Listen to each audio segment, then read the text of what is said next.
What if I told you that having just one bank account is risky, but having too many is just as bad? The internet is full of advice on this topic. Some says one account is enough, others insist you need five or even seven. But what's the right answer? And more importantly, why does it matter? To understand how many bank accounts you should have, let's first consider what a bank account actually is: a digital container for your money secured by a financial institution. But just like real world containers, suitcases, safes, and filing cabinets, some work better for specific tasks. So let's start with the minimum viable setup: one account. This is simple, it works, your money goes in, your money comes out, easy. But problems emerge immediately. If your debit card gets compromised, your entire financial life is frozen. If your bank account has system outage, you are logged out. And if you mix your savings with your spendings, while tracking your finances is like tracking individual raindrops in a storm. Total chaos. Which is why many people recommend two accounts, one for daily spending and one for saving.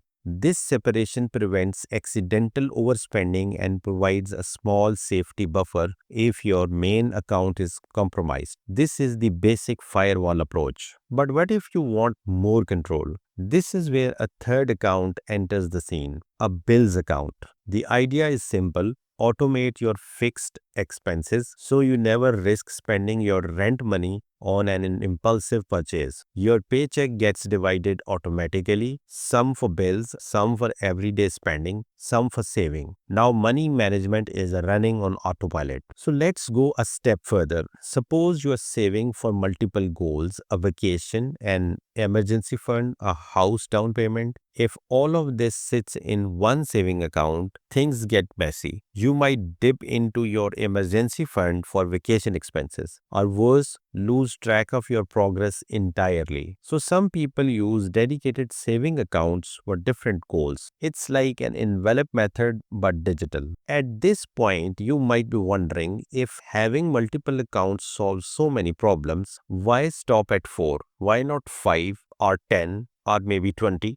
Because complexity is its own risk. Managing too many accounts means juggling multiple logins, tracking balances across different banks, and increasing the mental overhead of your finances. Forgetting about a rarely used account that could lead to inactivity fees, or worse, losing access entirely. Too many bank accounts is like too many browser tabs. You lose track and suddenly important things disappear. So how many bank accounts should you have? The answer isn't a magic number. It's a function of how much control you need versus how much complexity you handle. For most people, 3 to 4 accounts strike the right balance: checking for spending, saving for emergencies, bills for automation, and optional extra saving for specific goals. But here is the real takeaway: the right number of bank account isn't about a temporary rule. It's about designing a system that works for you.